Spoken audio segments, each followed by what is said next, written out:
Class 11th dimensional analysis chapter यानी कि विमीय विश्लेषण पाठ से एक और क्वेश्चन बहुत ही आसान है। क्वेश्चन है a body of mass m hanging at the end of a spring undergoes simple harmonic oscillation.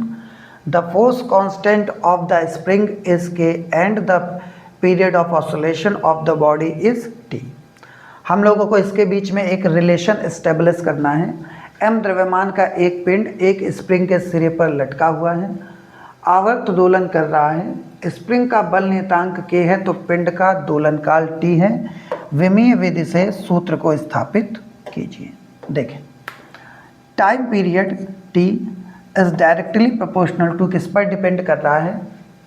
यहाँ क्वेश्चन में दिया हुआ किस पर डिपेंड कर रहा है, स्प्रिंग के बल नियतांक यानी कि force constant of spring and किस पर डिपेंड कर रहा है,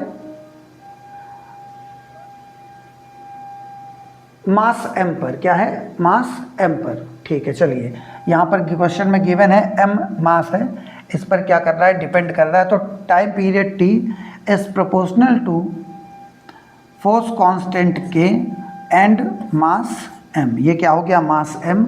अब यहाँ पर ये हो गया इसकी पावर a पर और फोर्स कांस्टेंट k की पावर b पर, ये k की पावर b पर ये क्या कर रहा है, डिपेंड कर रहा है। t प्रोपोर्शनलिटी है t, यहाँ पर क्या आएगा, इक्वल का साइन, और इक्वल का साइन आते ही यहाँ पर एक कांस्टेंट यूज़ करेंगे। उस कांस्टेंट को हम लोग क्या ले रहे हैं, स्मॉल k। ये है m की पावर a और ये है फोर्स कांस्टेंट k की पावर b। चलिए आगे सॉल्व करते हैं। क्वेश्चन में देखते हैं टाइम पीरियड t की डायमेंशंस को क्या करते हैं, पुट डायमेंशन पुट की। तो ये हो गया टाइम पीरियड की डायमेंशन क्या है, t। ये हो गया कांस्टेंट k, मास यानी द्रव्यमान की डायमेंशन m की पावर a, और ये क्या है, फोर्स कांस्टेंट। फोर्स कांस्टेंट की जो डायमेंशन होती है वो होती है m t-2। क्या होती है, m t-2। ये क्या होती है, m t-2। इसकी होल पावर क्या है, b।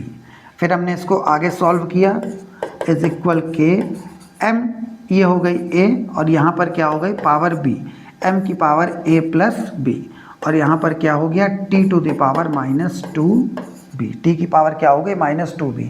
ऑन कंपेयरिंग कंपेयर यानी कि तुलना कराने पर,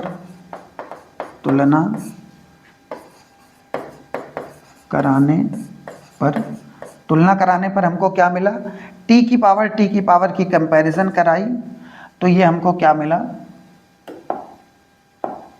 ये हमें मिला -2b इज इक्वल में 1, -2b इज इक्वल में 1।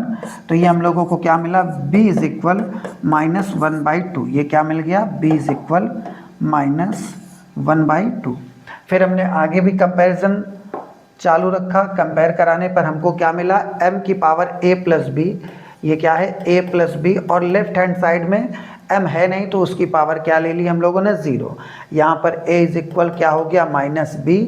a की वैल्यू, b की वैल्यू क्या है, ये हो गया माइनस और ये हो गया -1/2। तो a की वैल्यू कितनी गिवन हो गई, 1/2। हम लोगों ने कितनी निकाल ली है, 1/2। a की वैल्यू आ गई, b की वैल्यू आ गई। अब हम लोग आगे देखते हैं, t is equal k, m to the power क्या थी, a, m की पावर कितनी है, 1/2, और फोर्स कांस्टेंट k की पावर कितनी थी, -1/2। k की पावर कितनी है, b की वैल्यू कितनी है, -1/2। हमने इसको आगे सॉल्व किया। आगे सॉल्व करने पर ये जो कांस्टेंट k है, इसको स्मॉल ले लेते हैं। क्या ले लेते हैं, स्मॉल, ताकि थोड़ा आप डिफरेंस कर सकें। ठीक है, इसको स्मॉल, क्या इसको कैपिटल लेना चाहिए, इसको स्मॉल लेना चाहिए, खैर कोई बात नहीं। ये फोर्स कांस्टेंट है, यहाँ पे लिख लेते हैं, यहाँ पर हम लोग लिख लेते हैं, ये क्या है, k फोर्स कांस्टेंट। ठीक, चलो आगे देखो। तो ये क्या हो गया, t इज इक्वल, इस वाला जो कांस्टेंट है, इस कांस्टेंट की एक्सपेरिमेंटल वैल्यू कैलकुलेट करने पे हमको क्या मिलती है, 2π। ये हो गया m और ये हो गया k की पावर 1, ये हो गया 1/2, और ये माइनस है तो ये कहाँ चला गया, नीचे। ये हो गया 1/2 इसकी पावर भी 1/2, m की पावर भी 1/2, तो ये हम लोगों को क्या मिलेगा, स्क्वायर रूट के अंदर m/k। ये क्या हो गया, कैपिटल T। अगर आप चाहें तो इस कांस्टेंट k को भी यहाँ लिख सकते हो, या फिर एक्सपेरिमेंटल वैल्यू कितनी होती है 2 पाई, तो हमने सीधे किसका यूज़ कर लिया है, 2 पाई का। तो ये क्या बना, t is equal 2 pi square root में m/k। ओके।